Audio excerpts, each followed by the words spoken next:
Welcome to the Rob Call Bottom Up Show. This is being recorded for YouTube, and my guest is not doing video, which is different. And so we're going to explain that and exactly why that's the case. But what we're going to do to make up for her not being here is we're going to put up a screen that tells a little bit about her. So here we go. Here's the screen for people on YouTube. Now, my guest is Katie Singer. She's a writer. Her research for the past 5 years has focused on the internet's footprint. Her website is ourweb.tech, and I met her about 6 years ago when she was speaking at a conference, and I had her on the show back then, and she's actually been a contributor as a writer to my site, opednews.com, since then.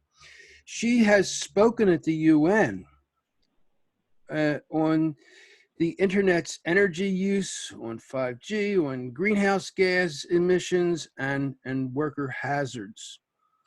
And she's previously written the book, An Electronic Silent Spring and Honoring Our Cycles. And she's working on a new book about the internet's footprint. And we had a conversation a bit last night at an Op-Ed News Zoom get-together, and it really intrigued me enough, so I invited her to do a whole show with me. Because, Katie, so welcome back first, Katie. Great to have you here. I'm so glad to be here. And you really kind of blew my mind with some basic concepts. I mean, you told me that the biggest thing that humans have ever created is the internet. And I never thought about it that way, but yeah. And we're growing it as we speak. And with the coronavirus keeping everybody at home, it's probably being used more than ever before. Everyone's noticing that sometimes Zoom crashes and Netflix is saying you can't have high definition videos, and basically everything is virtual now. If you want to participate in anything, it's going to be with an electronic interface. So yes, it's growing exponentially because of the virus. So my first question last night was, what's the deal with 5G? Does it have an effect on the virus, and how is it affecting us in our lives, and does it put us at risk? So for me, you've asked about 5 questions with that question. The first one being, what is 5G? It's 5th generation of wireless infrastructure to support what we're now calling the Internet of Things, which is machine-to-machine communication. 5G will provide for faster speeds and more highways so that more people can be online and streaming videos at faster speeds. That's one of the main goals for 5G. In order to deploy it, and it's so complicated. I could take you through what it takes to lay out 5G access networks. Basically, cell sites will be installed on public right-of-ways. Those are the utility poles in people's backyards, in the front yards, on the street corners. And so there will be cell sites on those public right-of-ways every 3 to 10 houses is the guesstimate. Wow. And this is on top of 4G and 3G and a little bit of 2G, which are continuing to operate. So people are saying, well, how is this going to impact our health? Very good question. We don't have any studies showing the effects of the frequencies that 5G will use to operate, when they operate 24/7 very close to our homes and offices and schools, bedrooms. So we don't have any studies. We don't know the answer to that question. The longest study I ever saw was conducted, I think, by the Navy. I shouldn't be quoted on this. I don't remember it 100%. I do remember that they only tested it for 10 minutes, and people's eyes were very irritated, and then the irritation went away when they stopped the experiment after 10 minutes. Wait a second. So, You're saying that there have been no studies on this massive rollout of technology that will, through generation of energy fields, touch everybody, and there have been right, no studies of it? right. Well, that's not surprising because there are thousands of chemical compounds that are in our food that haven't been studied.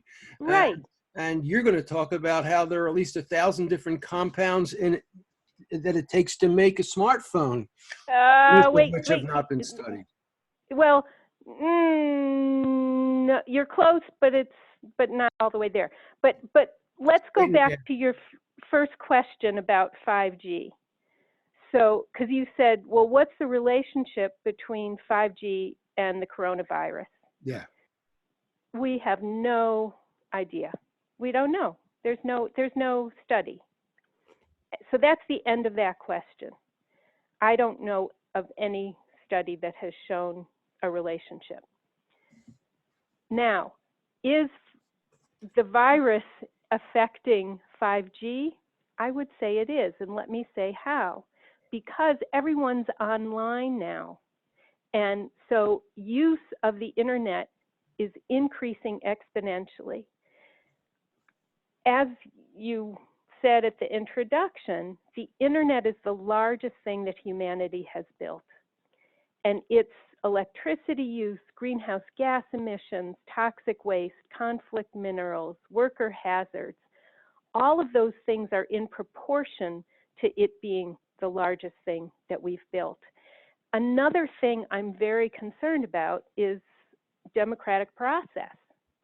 And all around, we're seeing, because of the virus, children are being issued laptops by their schools, public and private schools, so that they can attend, quote unquote, attend school online. And then a lot of children get the laptop, but their family doesn't have internet access. So then they're also being issued Wi-Fi hotspots. And Wi-Fi hotspots are now being installed in towns, in public buildings, with no public input, no due process. So that's an installation of a cellular antenna with no due process. It's being called an emergency measure so that children can attend school. But now you're interested in this because you're kind of a canary in the coal mine. You're somebody who is more sensitive to this kind of technology than the average. I don't identify that way at all. I'm interested in this because I learned the 1996 Telecommunications Act, and Section 704 states that no health or environmental concern may interfere with the placement of a cellular antenna. Wow. And when I learned that, I did what you just did. I said, holy wow, that's crazy. I can say it again. No health or environmental concern may interfere with the placement of a cellular antenna. That means if AT&T comes to your neighborhood and finds someone who's got a kind of hilly place or a high roof, and they say, hey, can we put an antenna here? And that person says, great, I'll take the $2,000 a month or whatever you're going to pay me. And then AT&T says, dandy, let's sign. They sign. They take the contract over to your city council and say, we need a permit, please. Permit to install this cellular antenna. Because of Section 704 in the 1996 Telecom Act, your municipality cannot deny them a permit based on health or environmental concerns. Wow. Now, I just want to review something you said. You said that with the internet being the biggest thing that mankind has ever created, it has also produced in proportionate scale problems. Get into some more detail what those footprint problems are. Okay, so, and let me put a little perspective here. I'm going to go back to 5G and talk about Huawei. That's Huawei. Huawei is basically the Chinese government. It runs as a corporation that has contracted, for example, with the Canadian government and with Great Britain's government to install 5G. According to Huawei, according to their consultants, by 2030, that's in 10 years, info communications technologies, we can call it the internet for short, the internet will consume 51% of total global electricity, and 23% of greenhouse gas emissions will come from the internet.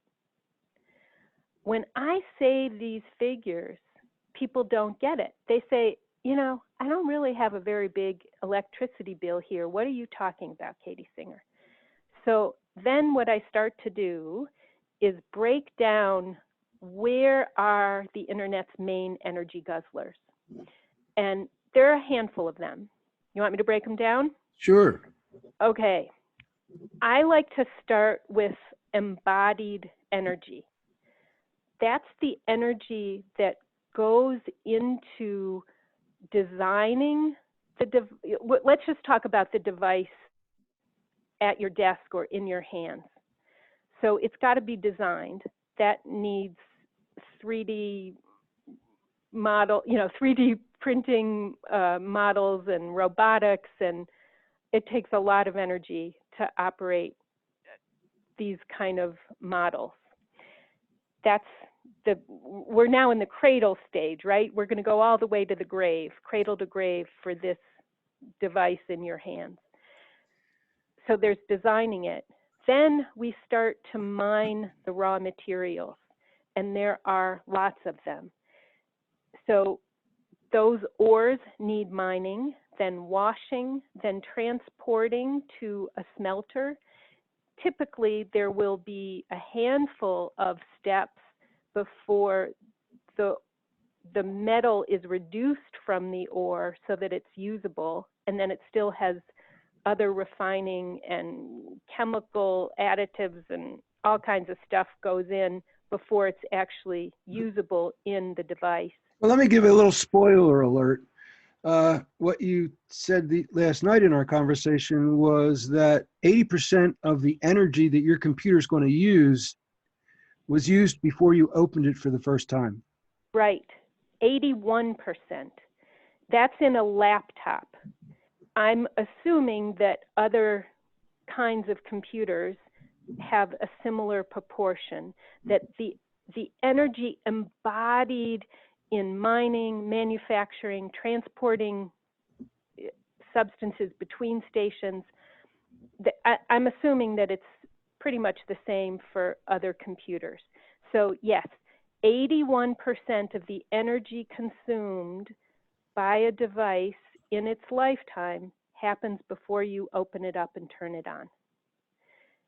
Then there's the usable life, and then there's discard. And there is actually a lot of energy involved in the discard, and we're not even talking about recycling, which is also an energy-intensive toxic waste-emitting process.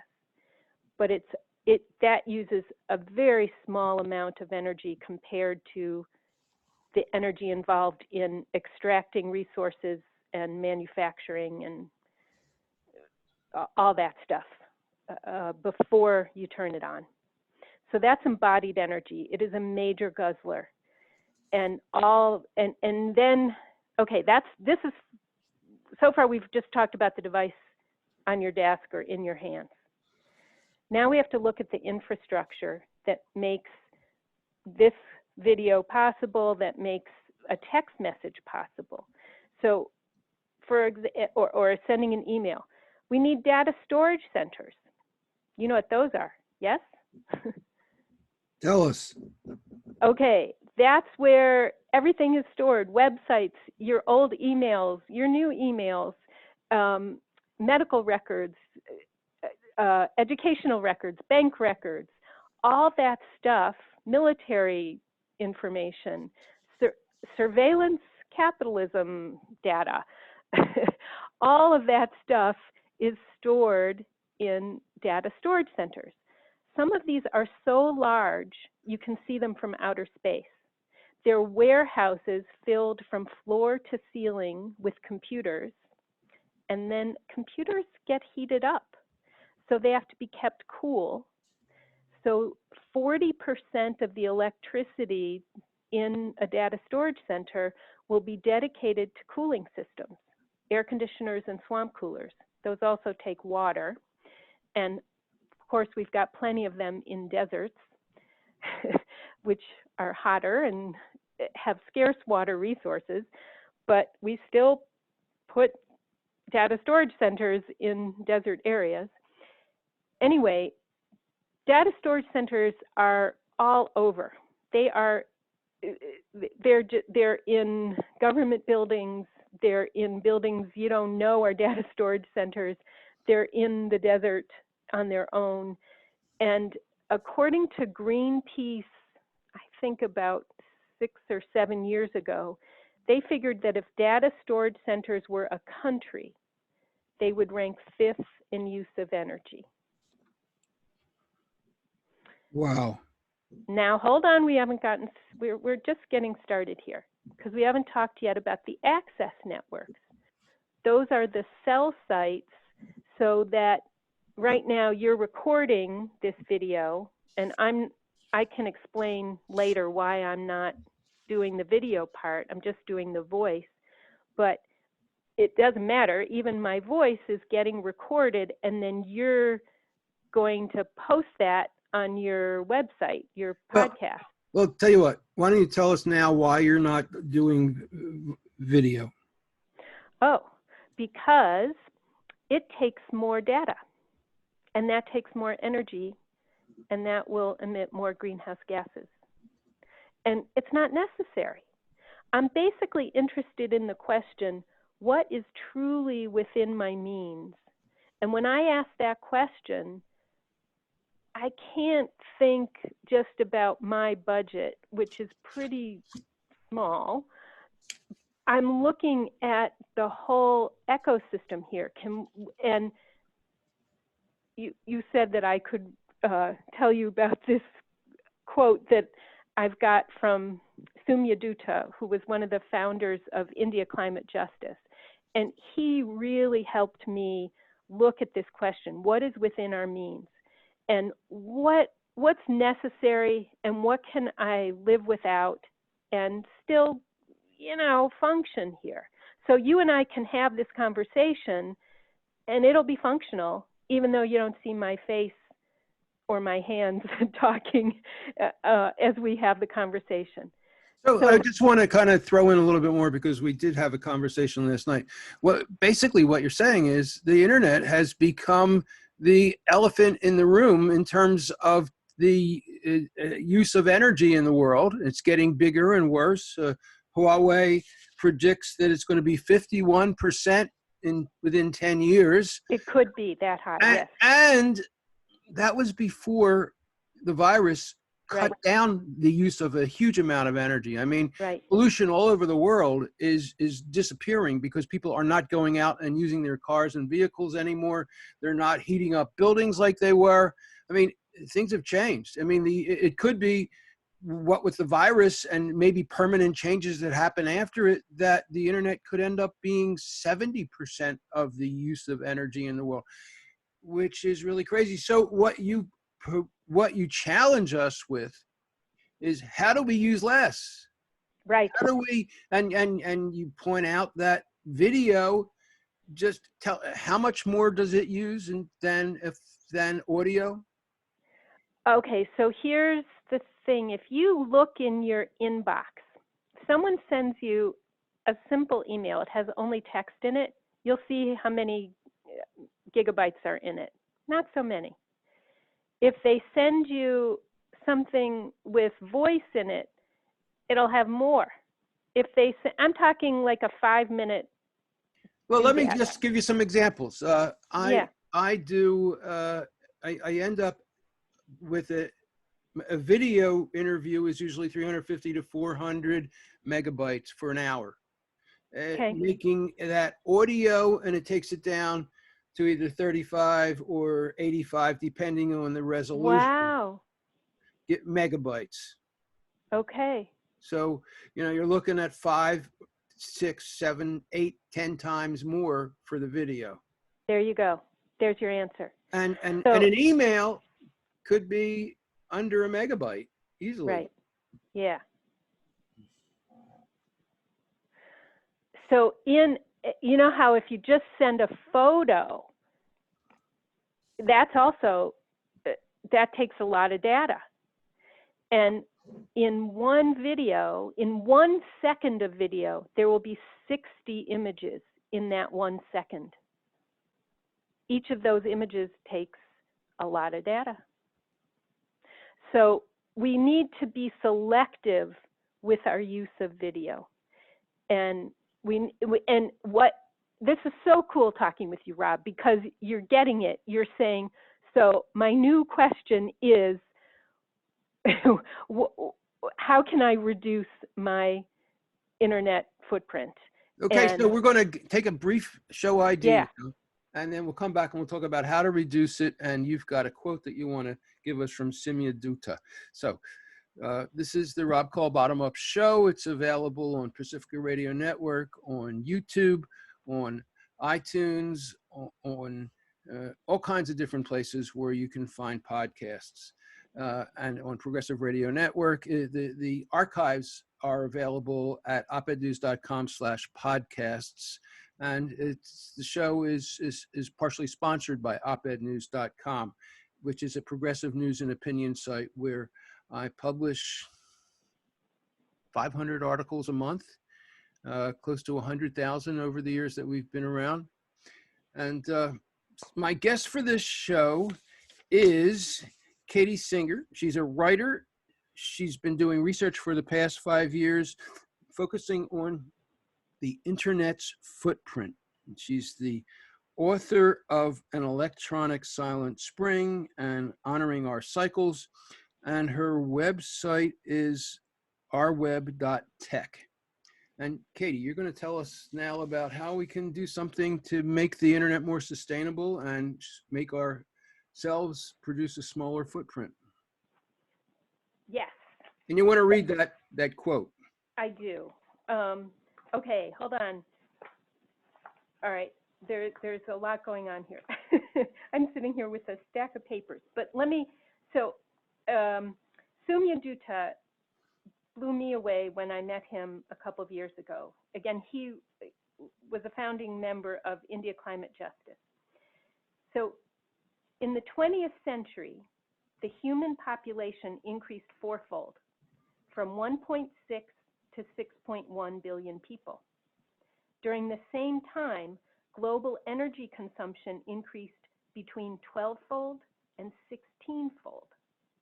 Whenever 1 unit of energy is produced and consumed, water, land, and other bioresources are also consumed, and hazardous waste is generated.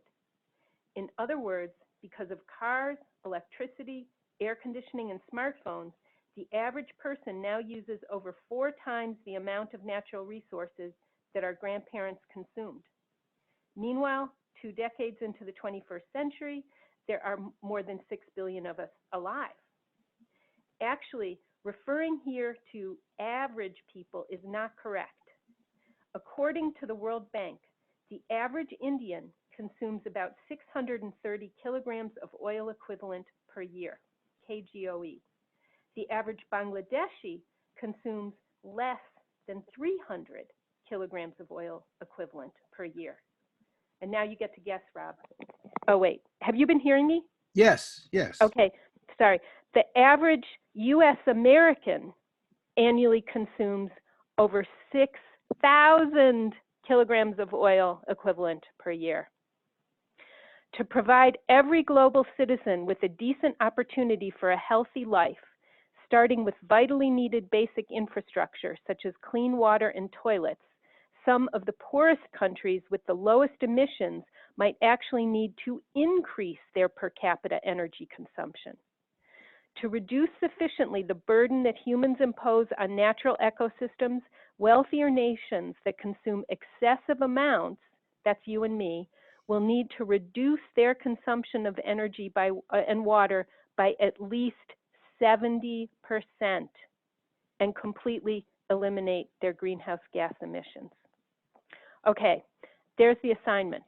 So the question is, how do we reduce our consumption by 70%? When I heard that assignment, I'll call it, I was really overwhelmed. I started thinking, well, what if I try to reduce my consumption by 3% per month? So that's what I've been trying to do. I will say even 3% per month is pretty hard, but that's how I've gotten started. How have you done that? So, well, I'll come out and say a couple things. One, if you're not aware that you're part of the problem, you can't be part of the solution. And I am definitely aware that I'm part of the problem because I've added websites to the whole mix here. So see, I can't call myself hypocritical. I can just say, this is really hard. I don't know how to do this. Okay, but I'll tell you some headlines for what will reduce our media consumption. First, you want to delay buying anything new equipment, new software, you want to wait at least 4 years before you upgrade anything. And the reason there is because of the embodied energy factor. So every time you buy something new, there's all that embodied energy in it. And then you see with 5G and the Internet of Things, you can now buy diapers that have chips in them that will send a message to your smartphone saying that your baby's diaper needs changing. That's machine-to-machine communication. Okay, within a couple of years, the average American is expected to own 26 Internet of Things connected devices. So also, say your car, on the windshield, there could be notice that there's a traffic jam up ahead, and so here's a better route. And you see how GPS and satellites and all the infrastructure there would be needed to send you that message. That's still Internet of Things connected devices, and supposedly we need 5G so that we can have the benefits of these technologies. And what Soumya Dutta is illuminating is we're going to have to make choices about what we want to keep. So if we start prioritizing what really matters to us, you might say, I really like seeing people's pictures when I interview them on my radio show. Okay, so say you keep that. What are you going to sacrifice in comparison? Like, are you going to quit having a car, or are you going to maybe no washing machine or something like that, so that you can have video on your radio shows? We're all going to have to start thinking along those lines. Well, let's talk about that a second. So I'm thinking as you speak, well, I can't cut my commute from my bedroom to my living room anymore. I'm not driving a car to work. But what about driving a car to work? What about the saving if somebody drives 15 minutes to work and back each day compared to working at home using a computer? Does that save? How much does that save? That's a really great question, and we need to put that to engineers. I'm not qualified to answer it. There's a fabulous website, Low Tech Magazine, I think it's a .com, And he figured out that in some cases, video conferencing could use more energy than flying to a conference. Wow.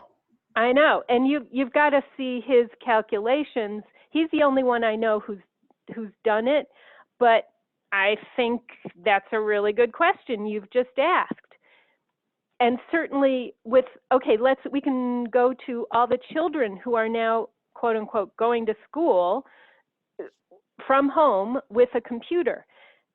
So certainly there's the energy question, because in order to support that, they also need more infrastructure, like more hotspots, more Wi-Fi routers, all that stuff. So we've got to tally that in. But also we've got to look at the social consequences of that and their developmental consequences. What happens when children learn reading, writing, and math with an electronic interface? How does that affect their brain development, their social development, their psychological development, their responsibility, their ability to be responsible citizens with satisfying lives? All of those questions have to come in. So how did you cut yours usage by 3%? By 3%. Okay, so I would say I don't use in media. We don't have a TV, and we're really pretty low tech here. But I don't use a dryer anymore. I dry my clothes outside. I've learned from people who live in moist environments that you can get moldy clothes if you don't use a dryer in a humid city. But then I learned that in Spain, which is, some parts are right on the water, but in Spain, apartments automatically have a laundry room with a rack for drying clothes. That's just a given. They don't have any dryers in Spain. They have laundry lines in their apartments. So I grew up with clotheslines in the back of my house, and we all used the clothespins to put up the clothes and the sheets and everything and hang them up to dry. And you got to be this old. Imagine. Yeah. Yeah. See, we've got to change. We've got to redo our expectations. I use a solar cooker oven as often as I can.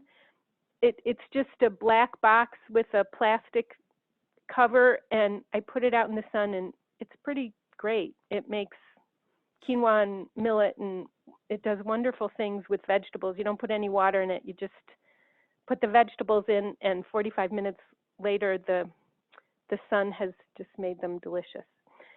So anyway, I've tried little things like that. I've never had a cell phone. I'm still on this wired, corded landline telephone. Of course, my phone company probably has gone to satellites and all that stuff. I'm just staying as low tech. May this last a long time. I'm staying as low tech as possible. So I should get rid of my wireless printer, or at least hook up a cable to it so it doesn't use Wi-Fi. That would be good. Wireless devices, wireless infrastructure take at least 10 times as much energy as wired. So if we're looking for the long term, we're going to be letting go of mobility and returning to wired communications. I'm not saying quit the internet. I'm saying we need wired internet access. So I had a problem with my printer today. I couldn't print out the notes I wanted for this interview, and it's wireless. And so I kept trying to send it, and it wouldn't get picked up by the printer. And I turned the printer off, and I turned the printer on.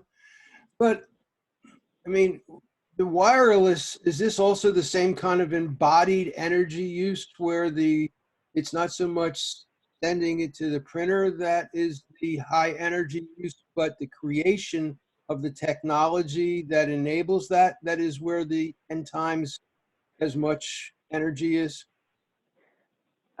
So let me see if I can repeat your question.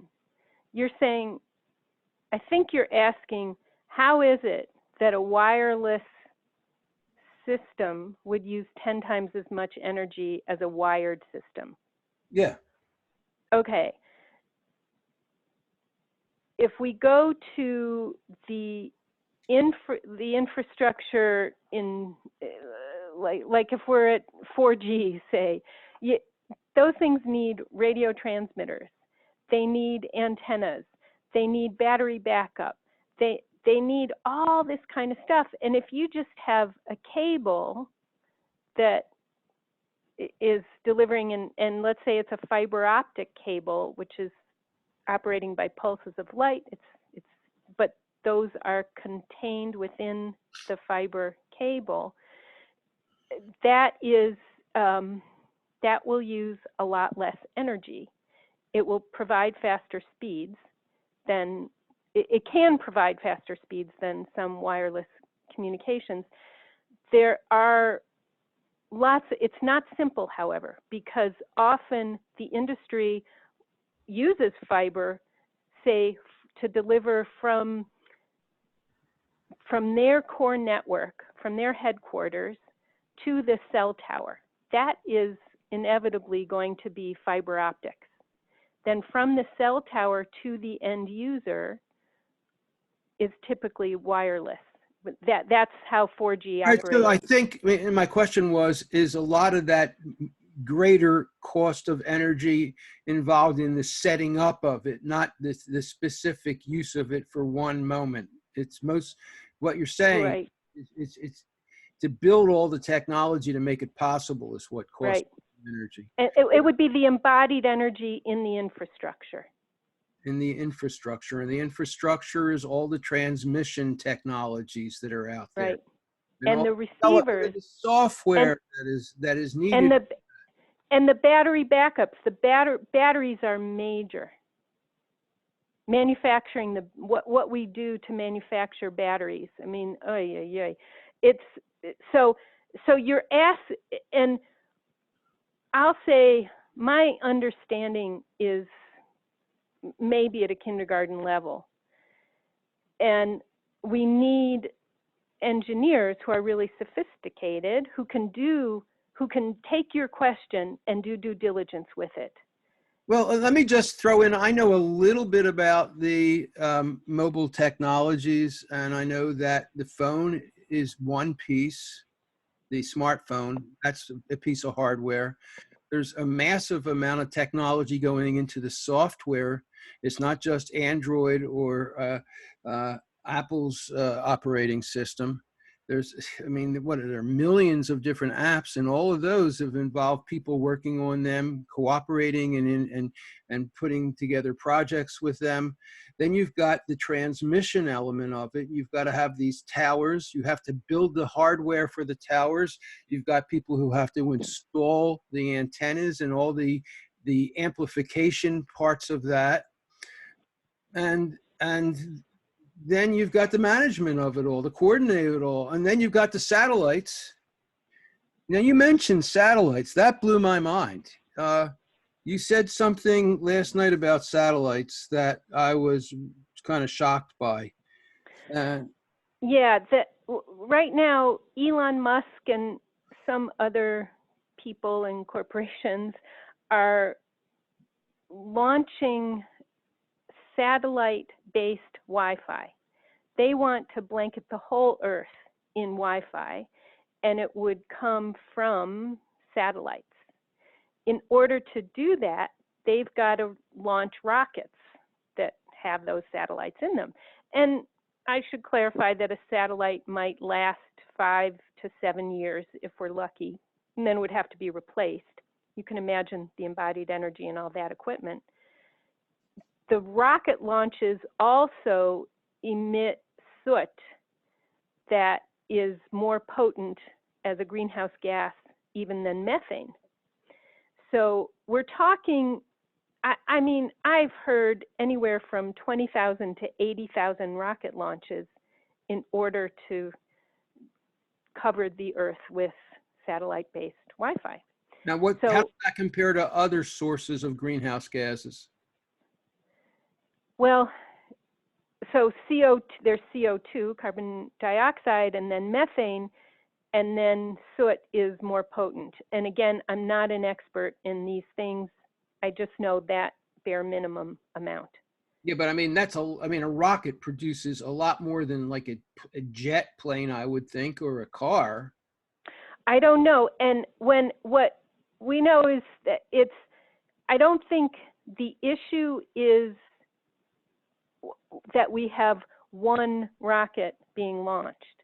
We're talking tens of thousands of rocket launches. That's why it's a problem. Okay. All right, so we need to do another show ID. This is the Rob Call Bottom Up Show. It's available on Pacifica Radio Network, on YouTube, at opednews.com/podcasts, where the complete archives are. It's on SoundCloud, and it's on other podcast sources as well. My guest for this show is Katie Singer. She's a writer who has spent the last 5 years researching the internet's footprint. She's the author of An Electronic Silent Spring. Her website is OurWeb, OURWeb.tech. And, you know, you've got a list. I have it up on the YouTube version of this interview. How do we reduce the internet's footprint? And, you know, you talk about wait 4 years to upgrade devices, repeal legislation. What is that about? Repeal legislation that removes local authority over telecom facilities and promotes 5G wireless small cell sites on utility phones. Oh. So again, when we have a federal act that says that no health or environmental concern may interfere with the placement of a cellular antenna, Get rid of that. That would be good to repeal that. But also, if you come in and say, hey, if we put all this 5G infrastructure everywhere, we build a cell site every 3 to 10 houses, that's going to take a lot of energy and a lot of conflict minerals and a lot of worker hazards, a lot of toxic waste. We're all concerned about climate disruption at this time. Maybe we should stay with 4G and keep to what we've got and try reducing that.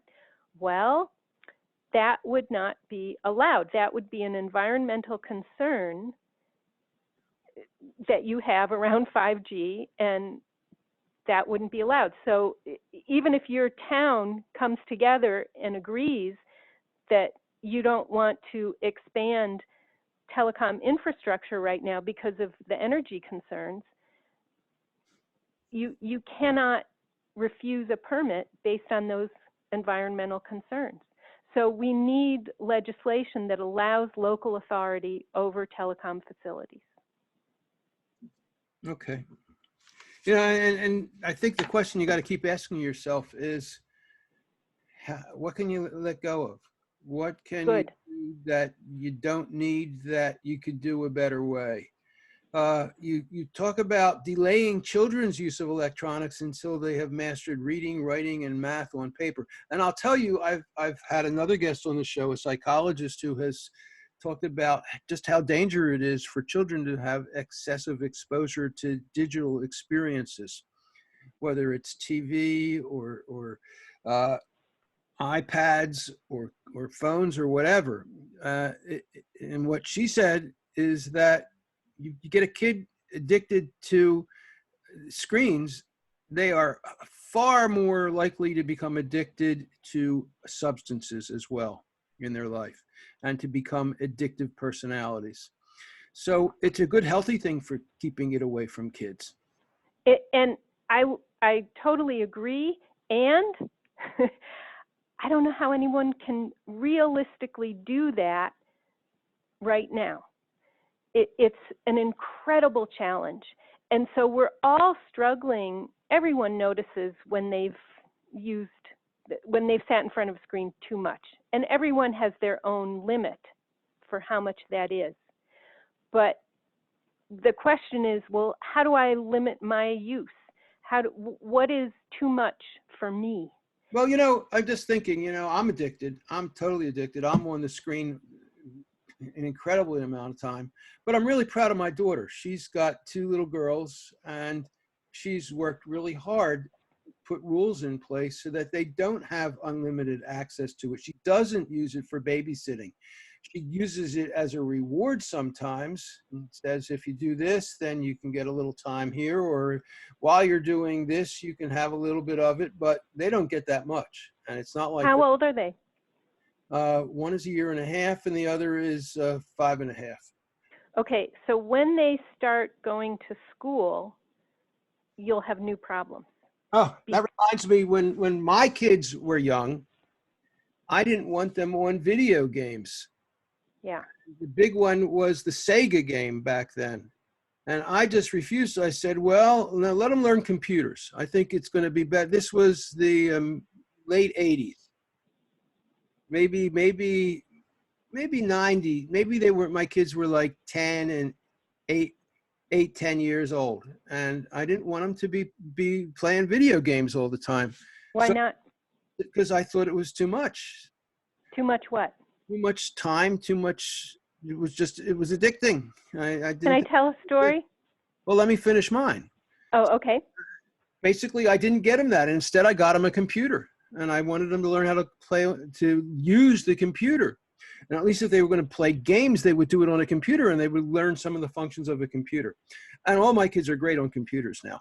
But what happened was, all the parents in the neighborhood got together and felt sorry for my older son, and they bought him a goddamn Sega game as a birthday present, totally sabotaging my intentions. There you go. That's my story. This is hard. This is really hard. Oh, I see parents now, and they use the TV, and they use smartphones, and they use iPads as babysitters. And I just look, and I'm horrified by it, really. But you can't tell them anything. Well, and I want to say they are doing their best. They are doing the best they can. But let me tell this story. Go ahead. And I learned part of this from my friend Jerry Mander, who wrote 4 Arguments for the Elimination of Television in 1978. So if you have a child in front of a TV, that's passive screen time. And there's a train speeding, coming, it seems like it's coming toward you. Well, your adrenaline's going to go jumping around. You're going to feel really scared. And then your brain is going to have to say, it's not real. It's something on TV. It's not, don't believe it. It's not real, even though your heart is pounding. Our brains are not designed to be able to handle that dichotomy of a real feeling and a concept that what you're feeling is not a real feeling, or that the image is not a real image. Okay, now let's put a mouse in your hand. So now you can manipulate the train and have it crash into another person or a building nearby or the wall, whatever. That is yet another manipulation that the brain can't handle, that you would have that power to move a train to crash into something else. Therefore, passive screen time is actually less hazardous to children's brain development than interactive screen time. Wow. It's all bad. It's not good. And I'm in reality that in order to get a job or go to school, including in some cases kindergarten and first grade, you're going to be given some kind of electronic interface. So we need to learn how to limit ourselves. That is such an important skill right now, especially while all life is now with an electronic interface because of the virus. and the energy components, and we didn't talk about conflict minerals involved. We didn't talk about worker hazards. Okay, I want you to talk about, you have said that an average smartphone has at least 1,000 different materials in it, and each Different one of the substances. Yes. substances, and each one of those have problems. What are the problems? And give some examples of those. Okay. Well, and can I put a plug in here for ourweb.tech/campaign, where I've listed about 100 of these substances in a smartphone with questions, and I've got resources where people can do research. And my idea is if each person could research one substance and get informed and share that with, you can post it on my website or share it with neighbors, share it with classmates. That would be fantastic. I can talk a little about transistors. Those are the little chips that hold memory and apps and GPS and do all the magical things that make smartphones and other computers so cool. In order to manufacture transistors, we start with pure quartz gravel. It's got to get mined. Then we need pure carbon. This could be petroleum coke, which is a byproduct from the tar sands. It could, and then we need wood, which could come from the Amazon. Those three things will be transported to a smelter, which is kept at 3,000 degrees Fahrenheit for 6 or 7 years at a time. In order to reduce the silicon from the quartz, we need that high temperature. And this is the first step in manufacturing silicon wafers. And what happens when the quartz is put in this furnace with wood and carbon is you get metallurgical grade silicon, which is only 98% pure. That is not nearly pure enough for electronics. We can only have one impurity part per billion in order for silicon to work well for electronics. So it still goes through several more energy intensive toxic waste emitting processes. Okay, so far I've talked about, say, 4 of the ingredients that go into making transistors. Those, and so if you researched any one of those 4 substances, that would be enlightening to, you know, to learn what really goes into making this stuff. I will tell you, we now make 1,000 times more transistors on planet Earth than farmers grow grains of wheat and rice combined. But it's all invisible to us. That's a problem. Say that again. About the transistors? Yeah, 1,000 more. Manufacturers make 1,000 times more transistors than farmers grow grains of wheat and rice combined.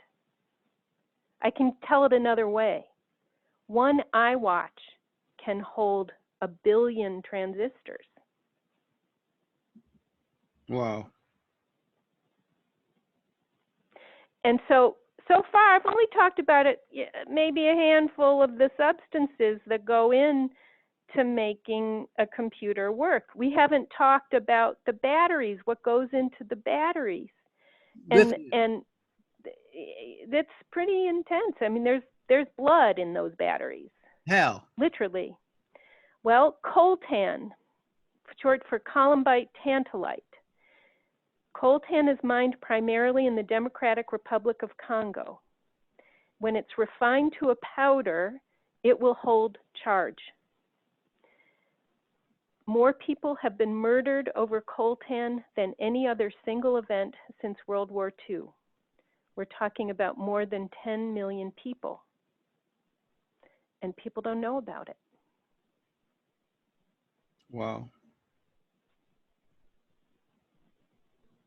How are they, why? Why are they murdered over coltan?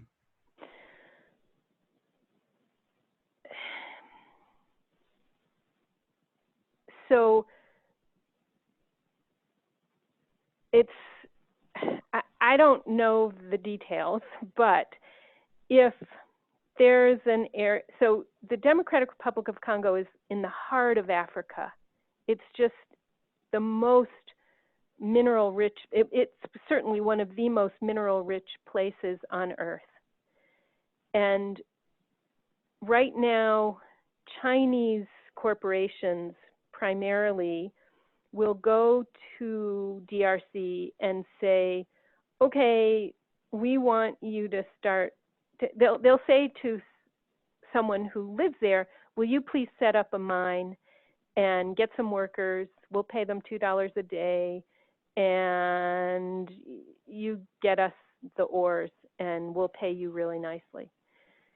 And then wars will start between communities and who's getting the most money and whose territory is it really. And that's the simple description. I don't know more. You can find on that list that I've got at ourweb.tech/campaign, in the list of resources, I have some places where you can get started doing research about coltan, and I would recommend it. Peter Eichstadt wrote a book called Consuming the Congo. It's probably more than 10 years old now. And also Dennis Mukwege won the Nobel Peace Prize in 2018 for repairing the vaginas of women who were brutally raped over coltan. So that was international credibility to the issue, and yet unfortunately it's very, it's not in the public arena nearly as much as it should be. So we got to wrap in literally 1 minute. What do you want to finish up with? I love your question, Rob Call, saying, what can I do to reduce? Ask not what you can do for the internet, ask how you can, ask not what the internet can do for you, ask how you can reduce your internet footprint.